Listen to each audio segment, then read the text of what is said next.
എല്ലാവർക്കും യേശുവിൻ നാമത്തിൽ വന്ദനം. പുതിയ വർഷം, പുതിയ ആഴ്ചകൾ തരുന്ന ദൈവത്തിന് സ്തോത്രം. ഈ വർഷത്തിന് തുടക്കം മുതലേ ഒരു വാർത്ത മാത്രമേ ഇന്ത്യയിൽ എവിടെയും കേൾക്കാനുള്ളൂ. എല്ലാ ചർച്ചുകളും ഓവർഫ്ലോ ആയിരുന്നു. സഭകളെല്ലാം ജനങ്ങളെ കൊണ്ട് നിറഞ്ഞു. ജനങ്ങളെല്ലാം വലിയ സമാധാനവും സന്തോഷം കൊണ്ട് നിറഞ്ഞു. ഈ സൈനെല്ലാം കാണുന്നത് കർത്താവ് ഇന്ത്യൻ സഭയെ സന്ദർശിച്ചു എന്നുള്ളതാണ്. ദൈവം ബേത്ലഹേമിനെ സന്ദർശിച്ച് അവർക്ക് അപ്പം കൊടുത്തു എന്ന് നവോമി അറിഞ്ഞപ്പോഴാണ് നവോമി ബേത്ലഹേമിലേക്ക് പുറപ്പെടാൻ ചുവടുവെച്ചത്. ദേശത്ത് വലിയ ക്ഷാമമായപ്പോൾ നവോമി ഭർത്താവ് 2 ആൺമക്കളുമായിട്ട് മോവാബ് ദേശത്തേക്ക് പോയി. എന്നാൽ ദൈവം തൻ്റെ ജനത്തെ സന്ദർശിച്ച് അവർക്ക് ആഹാരം കൊടുത്തു എന്ന് നവോമി കേട്ടു. ഈ സീസൺ അതാണ്. ദൈവം തൻ്റെ ജനത്തെ സന്ദർശിച്ച് അവർക്ക് നന്മ കൊടുക്കുന്ന ഒരു സീസൺ, ആനന്ദം കൊടുക്കുന്ന ഒരു സീസൺ, അപ്പം കൊടുക്കുന്ന ഒരു സീസൺ, നന്മ കൊടുക്കുന്ന ഒരു സീസൺ, ക്ഷാമം മാറുന്ന ഒരു സീസൺ, ജനങ്ങൾ വിടുവിക്കപ്പെടുന്ന ഒരു സീസൺ, വീടുകൾ അനുഗ്രഹിക്കപ്പെടുന്ന ഒരു സീസൺ എന്ന് വേണ്ട വലിയൊരു സമൃദ്ധിയുടെ അഭിവൃദ്ധിയുടെ ഒരു സീസൺ എല്ലാ വീടുകൾക്കായിട്ട് കർത്താവ് തുറക്കുകയാണ്. ഓൺലൈനായി പല രാജ്യങ്ങളിൽ ഇരിക്കുന്ന പാർക്കുന്ന പ്രിയപ്പെട്ടവരോട് പറയട്ടെ, ഇന്ത്യൻ ചർച്ചിനെ കുറിച്ച് മാത്രമേ അത് പറഞ്ഞുള്ളൂ. എന്തുകൊണ്ടാണ് ഇന്ത്യക്ക് വെളിയിൽ പറയാഞ്ഞത്? ഇന്ത്യക്ക് വെളിയിൽ പറയേണ്ട ആവശ്യമില്ലല്ലോ. നിങ്ങൾ നേരത്തെ തന്നെ സമൃദ്ധിയിലുള്ളവരാണ്. അതുകൊണ്ട് അത് പറയേണ്ട ആവശ്യമില്ല. ഇന്ത്യൻ സഭയെക്കുറിച്ച് എടുത്തു പറഞ്ഞു. അതിൻ്റെ അർത്ഥം നിങ്ങളെപ്പോഴും അതിൻ്റെ മുകളിൽ തന്നെയാണ്. കർത്താവ് നിങ്ങളെ അനുഗ്രഹം അനുഭവിക്കാൻ വിളിച്ചിരിക്കുകയുണ്ട്. നിങ്ങളുടെ മേലുള്ള അനുഗ്രഹം ഈ വർഷം പല മടങ്ങാകട്ടെ. സദൃശവാക്യത്തിൽ വായിക്കുന്ന പോലെ യഹോവയുടെ അനുഗ്രഹത്താൽ സമ്പത്തുണ്ടാകുന്നു, അധ്വാനത്താലല്ല അവയോട് നന്മ കൂടുന്നത്. അധ്വാനത്താൽ അവയോട് ഒന്നും തന്നെ കൂടുന്നില്ലെന്ന്. കഠിനാധ്വാനം കൊണ്ട് ഒരിക്കലും സാമ്പത്തിക ഉയർച്ചകൾ ഉണ്ടാകുന്നില്ലെന്ന്. എന്നാൽ ഒരു അനുഗ്രഹത്തിൻ്റെ സൈനാണ് കഠിനാധ്വാനം. ബൈബിളിൽ കാണുന്ന എല്ലാ അനുഗ്രഹിക്കപ്പെട്ടവരും കഠിനാധ്വാനികളായിരുന്നു. ഏവരെ എടുത്തു നോക്കിക്കോ, ഹാർഡ് വർക്കായിരുന്നു. ആദാം പൂർണ്ണനായിരിക്കുമ്പോൾ തന്നെ തോട്ടത്തിൽ വേല ചെയ്യാൻ അവനെ ആക്കിയെന്നാണ്. അപ്പോൾ വേല എന്നുള്ളത് ദൈവം മനുഷ്യർക്ക് തന്നിരിക്കുന്ന ഒരു ബ്ലെസ്സിങ് ആണ്. ഈ വർഷം നിങ്ങൾക്ക് കഠിനാധ്വാനം ചെയ്യാൻ കൃപ കർത്താവ് തരട്ടെ. എവിടെ? ദൈവികമായ കാര്യങ്ങളിൽ, ദൈവികമായ വഴികളിൽ, ദൈവം ഏൽപ്പിച്ച ജോലിയിൽ, ദൈവം തന്ന നന്മകളിൽ കഠിനാധ്വാനം ചെയ്യുവാൻ.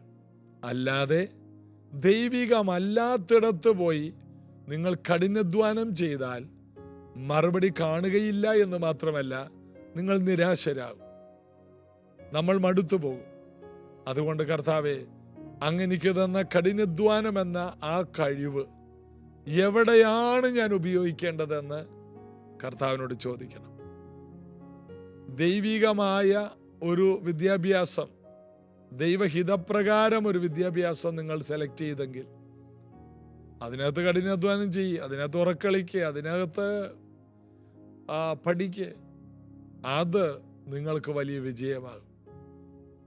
അല്ലാതെ അപ്പുറത്തെ വീട്ടിലെ നീനയും ഇപ്പുറത്തെ വീട്ടിലെ ഷീനയും ഒരു പുതിയ കോഴ്സ് എടുത്തു, അതുകൊണ്ട് അത് തന്നെ ഞാൻ എടുക്കുമെന്ന് പറഞ്ഞ് അതിൽ കടന്ന് കഠിനാധ്വാനം ചെയ്താൽ നിനക്ക് വിജയിക്കാൻ കഴിയില്ല. എന്നാൽ നിന്നെക്കുറിച്ച് ദൈവം ഏതോ ഒരു കാര്യം പ്ലാൻ ചെയ്ത് വെച്ചിട്ടുണ്ട്. ആ വഴിയിലൂടെ പോകാൻ ദൈവം നിനക്ക് തന്ന ഒരു ചാനലാണ് നിന്റെ വിദ്യാഭ്യാസം, ഒരു ചാനലാണ് നിന്റെ ജോലി. ഓരോ ജോലിക്കും ഓരോ വിദ്യാഭ്യാസത്തിനും അനുയോജ്യമായ യാത്രകളുണ്ട്. ആ യാത്രയിലാണ് നിന്റെ ഭാവിക്ക് വേണ്ടിയുള്ള വ്യക്തികളെയെല്ലാം നീ കണ്ടുമുട്ടുന്നത്. അത് വിവാഹത്തിന് വേണ്ടി മാത്രമല്ല, ഓരോ സീസണിലും കണക്റ്റാകേണ്ട നല്ല ബന്ധങ്ങളുണ്ട്. എനിക്ക് നല്ല സുഹൃത്ത് ബന്ധങ്ങളെ തന്നിട്ടുണ്ട്. അത് ഞാൻ ഒരു സ്ഥലത്ത് തന്നെ ഇരുന്നപ്പോഴല്ല കണ്ടുപിടിച്ചത്, എൻ്റെ യാത്രയിൽ ഞാൻ കണ്ടെത്തിയതാണ്. എൻ്റെ ജീവിതയാത്രയിൽ ഞാൻ പോകേണ്ട വഴിയിലൂടെ പോയപ്പോൾ കണ്ടെത്തിയതാണ്. എനിക്ക് ഒരു നല്ല സുഹൃത്തുണ്ട്. അദ്ദേഹത്തെ ഞാൻ കണ്ടെത്തിയത്, ഞാൻ ഒരു മീറ്റിങ്ങിൽ പ്രസംഗിക്കുന്നതിന് മുമ്പ് പാട്ടുപാടി നൃത്തം ചെയ്തു, ജനങ്ങളെ കൊണ്ട് നൃത്തം ചെയ്യിച്ചു. അദ്ദേഹം ആ വഴിയെ പോവുകയായിരുന്നു. റോഡ് സൈഡിലൊരു കൺവെൻഷൻ ആയിരുന്നു. ആ നൃത്തം കണ്ടിട്ട് അദ്ദേഹത്തിൻ്റെ വണ്ടി അദ്ദേഹം ഒരു സ്ഥലത്ത് മാറ്റിയിട്ട് മീറ്റിംഗ് മുഴുവനും പങ്കെടുത്തു. അങ്ങനെ അന്ന് കണക്റ്റായൊരു വ്യക്തി ഒരു 15 വർഷങ്ങൾക്ക് മുമ്പ്, അതൊരു വലിയ ബന്ധമായി മാറി. അപ്പം എൻ്റെ നൃത്തം ചെയ്യലിലൂടെ കണക്റ്റായി. കാരണം അദ്ദേഹം നൃത്തം ചെയ്യുന്ന ആളാണ്. എന്താണ് നൃത്തം? കുച്ചിപ്പുടിയല്ല, മോഹിനിയാട്ടമല്ല, ദൈവത്തെ പാടി നൃത്തം ചെയ്ത് ആരാധിച്ചു. അത് ഏത് ആട്ടം ആയാലും ആ കർത്താവിനുള്ള സ്നേഹനിമിത്തം പാടി നൃത്തം ചെയ്തു. അതുകൊണ്ട് അദ്ദേഹത്തിന് മാച്ചായ ഒരാളെ വഴിയിൽ വെച്ച് കണ്ടു. ഞാൻ ആ ജംഗ്ഷനിൽ, ആ കൺവെൻഷനിൽ പാട്ടുപാടി നൃത്തം ചെയ്തില്ലായിരുന്നെങ്കിലോ എനിക്ക് ആ ബന്ധം കിട്ടില്ല. നല്ല ബന്ധങ്ങൾ നമ്മുടെ യാത്രയിൽ, നമ്മുടെ വിളിയിൽ എല്ലാം കണക്റ്റ് ആകണമെങ്കിൽ നാം ചെയ്യേണ്ട കാര്യങ്ങളിലൂടെ മുന്നോട്ട് പോകണം. ഇതുപോലെ ഒത്തിരി ബന്ധം. മറ്റൊരു ബന്ധം എനിക്ക് കിട്ടിയത് ഞാനൊരു മീറ്റിങ്ങിൽ ചെന്നപ്പോഴാണ്. അത് പ്രവചനത്തിലൂടെ കിട്ടിയതാണ്. വർഷങ്ങൾക്ക് മുമ്പ്, 30 വർഷങ്ങൾക്ക് മുമ്പ് ഞാൻ എറണാകുളത്ത് ഏലൂർ എന്ന് പറയുന്ന സ്ഥലത്ത് ഏലൂർ FACTയുടെ ഒരു ക്വാർട്ടേഴ്സിൽ പ്രസംഗിക്കാൻ കടന്നുപോയി.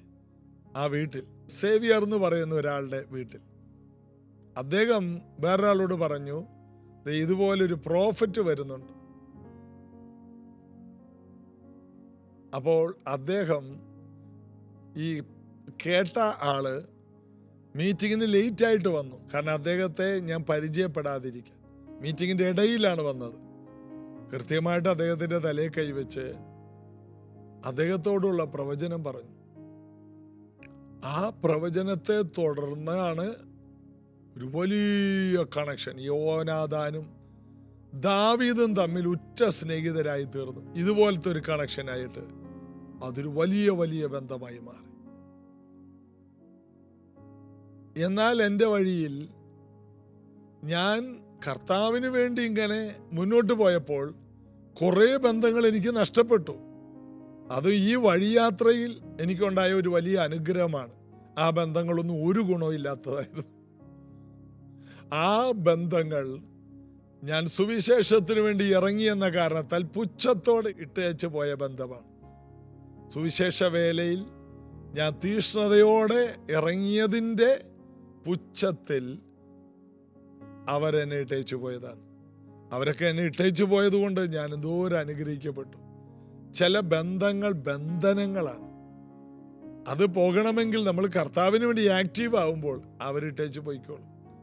കർത്താവിന് വേണ്ടി ആക്റ്റീവ് ആകുമ്പോൾ നല്ല ബന്ധങ്ങളെ ദൈവം കണക്ട് ചെയ്യും. അനുഗ്രഹത്തിന് പാട്ടും പ്രാർത്ഥനയും മാത്രം പോരാ. ദൈവത്തെ ഭയപ്പെട്ട് അവൻ്റെ വഴിയിൽ നടക്കുമ്പോൾ നമുക്ക് ബന്ധങ്ങളുണ്ടാകും. കർത്താവിൽ നമുക്ക് ആശ്രയിക്കാം. ഞാൻ ഇന്ന് കൂടുതൽ സമയം ഈ ഒരു വിഷയത്തിൽ സംസാരിച്ചു. ഒരുവൻ്റെ വഴികളിൽ ആണ് ബന്ധങ്ങൾ കണക്ട് ചെയ്യുന്നത്. യേശുവിൻ്റെ എല്ലാ കാര്യങ്ങളും അങ്ങനെയായിരുന്നു. യേശു പോകുന്ന വഴിയിലൂടെ, യേശുവിൻ്റെ യാത്രയിലൂടെ ബന്ധങ്ങൾ കണക്റ്റായി. യേശു നടന്നു, പത്രോസിനെ കണ്ടു, അന്ത്രയോസിനെ കണ്ടു, യാക്കോബിനെ, യോഹന്നാനെ കണ്ടു, ഫിലിപ്പോസിനെ കണ്ടു, നഥനിയേലിനെ കണ്ടു. എല്ലാം തൻ്റെ മുന്നേറ്റങ്ങളിലാണ് കണ്ടത്. അതുകൊണ്ട് ഈ വർഷം പ്രാർത്ഥന മാത്രമായിട്ട് ഇരിക്കാതെ നീ പ്രാർത്ഥിച്ചതിന് ശേഷം മുന്നോട്ട് തുടരുക, മുന്നോട്ട് ചുവടുവെക്കുക. നല്ല ബന്ധങ്ങൾ തരും. തെറ്റായ ബന്ധങ്ങൾ നമ്മെ വിട്ടുമാറും. അതുകൊണ്ട് മരണം വരെയും ഒരു സുഹൃത്ത് ബന്ധമൊന്നും ഈ ഭൂമിയിൽ ആരോടും വെക്കണ്ട.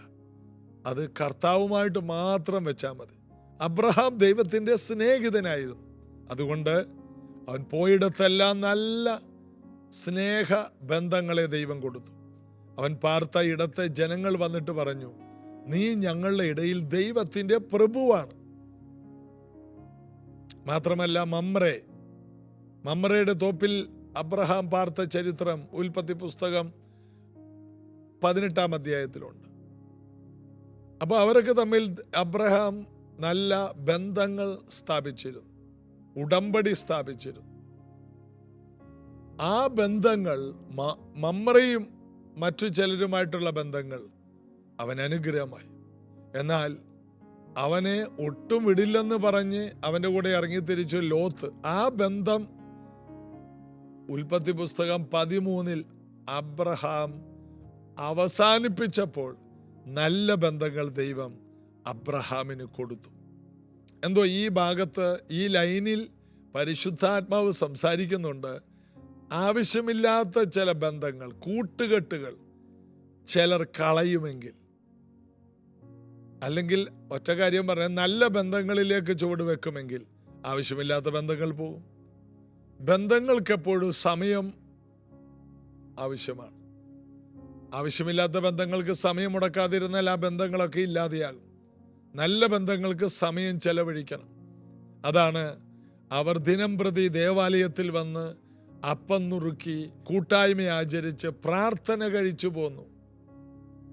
രക്ഷിക്കപ്പെട്ടവരെ ദിനം പ്രതി കർത്താവ് സഭയോട് ചേർത്തിരുന്നു. നല്ല ബന്ധങ്ങൾ കൂടിക്കൊണ്ടേയിരുന്നു. ദിനം പ്രതി രക്ഷിക്കപ്പെട്ട കൂട്ടം ദിനം പ്രതി കണക്റ്റ് ആയിക്കൊണ്ടേയിരുന്നു. അഭിഷേകമുള്ളവർ തമ്മിൽ കണക്റ്റായി. എവിടെ ആരുമായിട്ട് കണക്റ്റ് ആകണമെന്ന് കർത്താവ് പറയും.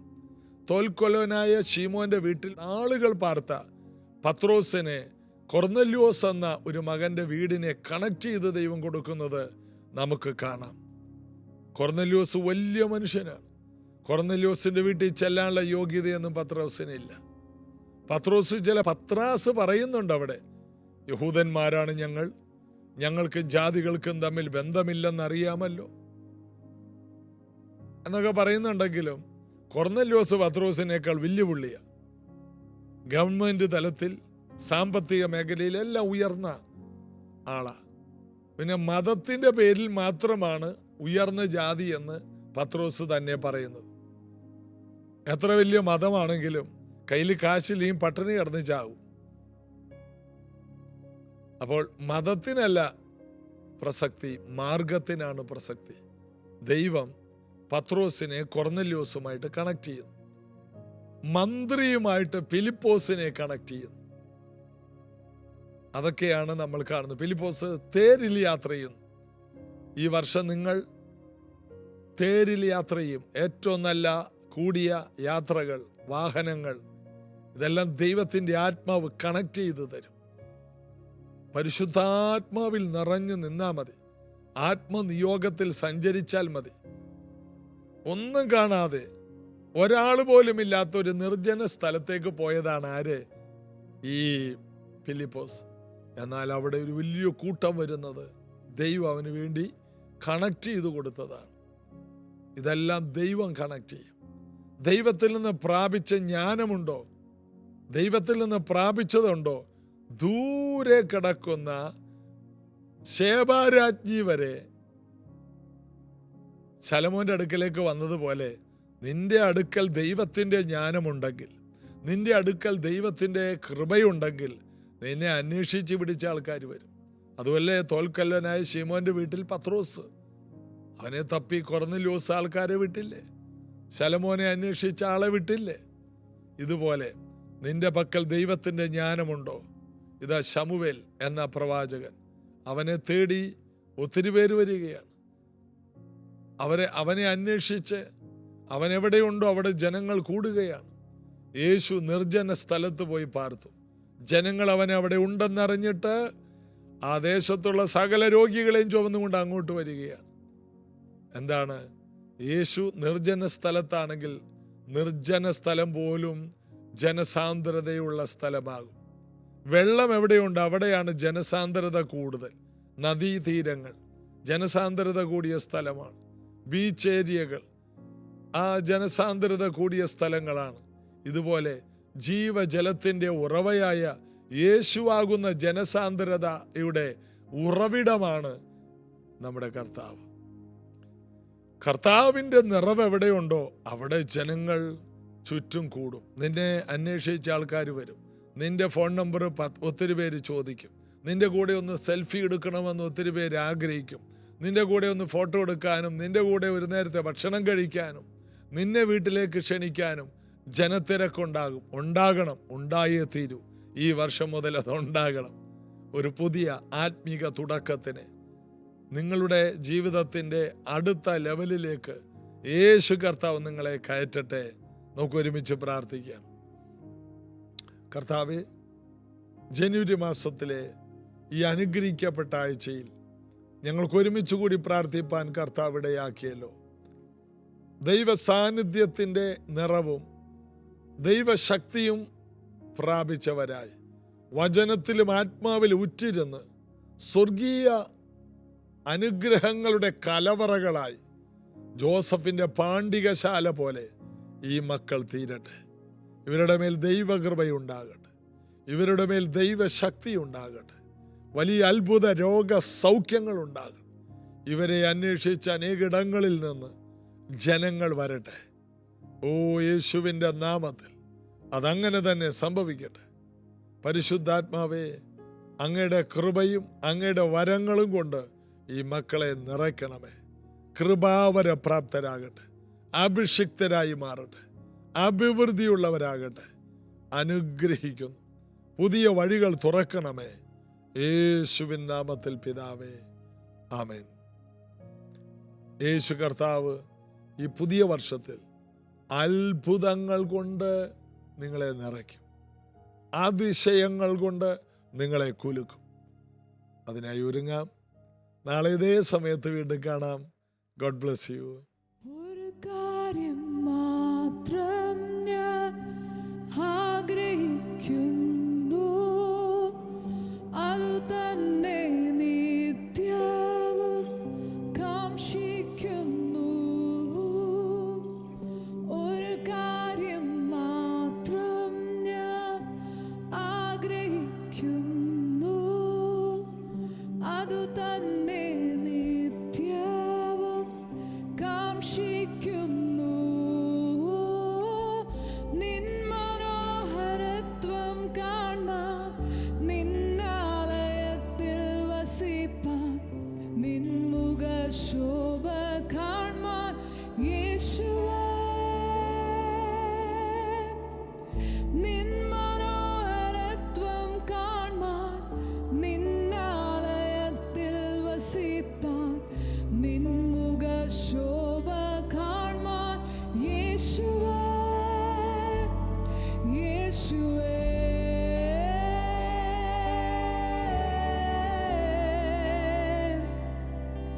യേശുവേ,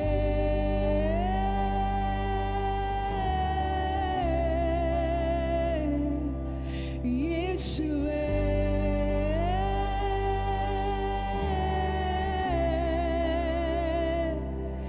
യേശുവേ.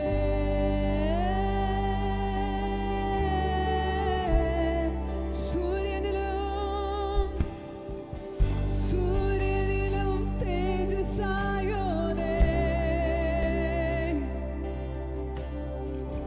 തേനിലും മധുരമായോനേ, മലകളിലും ഉയരമായോനേ, സമുദ്രത്തിലും ആഴമായോനേ, സൂര്യനിലും തേജസ്സായോനേ, തേനിലും മധുരമായോനേ,